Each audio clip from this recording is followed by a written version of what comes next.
नमस्कार, आप देख रहे हैं मरुधर बुलेटिन। आपके साथ मैं हूं महिमा जय। नीति आयोग ने कहा, भारत में ब्रिटेन जैसा संक्रमण फैला तो तीसरी लहर में रोजाना 14 लाख तक केस आने की संभावना है। दुनिया भर में कोरोना के बढ़ते मामलों को देखकर एक बार फिर सभी सरकारों की सांसें अटक गई है। देश में नीति आयोग का सदस्य वीके पॉल ने इस पर चिंता जाहिर की है। ऐसे में अब बड़े सवाल उठते हैं कि आखिर सरकार की क्या तैयारियां हैं। तो वहीं एक प्रेस कॉन्फ्रेंस में डॉक्टर पॉल ने कहा कि अगर हम ब्रिटेन में ओमिक्रॉन के संक्रमण का पैमाना देखें और भारत की आबादी से उसकी तुलना करें तो कहा जा सकता है कि संक्रमण फैलने पर भारत में लगभग रोजाना 14 लाख केसेस सामने आएंगे। उन्होंने साथ ही ये भी कहा कि हर केस की जीनोम सीक्वेंसिंग नहीं की जा सकेगी।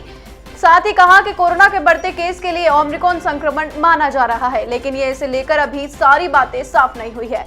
इस पर रिसर्च लगातार जारी है और सरकार सभी नए डेवलपमेंट पर नजर बनाए हुए है। ऐसा कहा जा रहा है कि ओमिक्रॉन स्ट्रेन हल्का इन्फेक्शन ही फैलाता है। उन्होंने यूरोप में ओमिक्रॉन के संक्रमण की रफ्तार को हाईलाइट किया और भारत की आबादी से उसकी तुलना की। डॉक्टर पॉल ने कहा कि दुनिया में दूसरे नंबर पर भारत में जीनोम सीक्वेंसिंग की जा रही है और इसे लगातार बढ़ाया जा रहा है। उन्होंने कहा कि हर केस की जीनोम सीक्वेंसिंग करना संभव नहीं होगा। ये बीमारी को पहचानने का नहीं बल्कि महामारी का आकलन और इसकी निगरानी करने का टूल है। हम इस बात का भरोसा दिला सकते हैं कि फिलहाल पर्याप्त सिस्टमैटिक सैंपलिंग की जा रही है। शुक्रवार को ब्रिटेन में ओमिक्रॉन के 3201 केसेस दर्ज कराए। ये ओमिक्रॉन की पहचान होने के बाद ब्रिटेन में एक दिन में मिले सबसे ज्यादा केसेस है।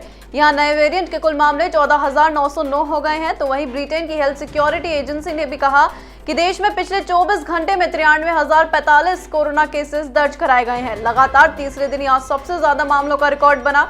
तो वहीं इसके साथ ही देश में कोरोना के कुल 1.19 करोड़ केसेस हो चुके हैं। फ्रांस में शुक्रवार को 65,000 से ज्यादा कोरोना के मामले सामने आए। तो वहीं ओमिक्रॉन वेरिएंट के सामने आने के बाद डेनमार्क और नॉर्वे में भी डेली इन्फेक्शन में तेज बढ़त देखने को मिल रही है। वीके पॉल ने कहा कि हालांकि यूरोप में लोगों के भर्ती होने की दर बहुत कम है और हेल्थ इंफ्रास्ट्रक्चर पर कोई दबाव नहीं है, फिर भी हालात डरावने हैं। उन्होंने आगे कहा कि हम ऐसी परिस्थिति से निपटने के लिए तैयार रहना चाहिए।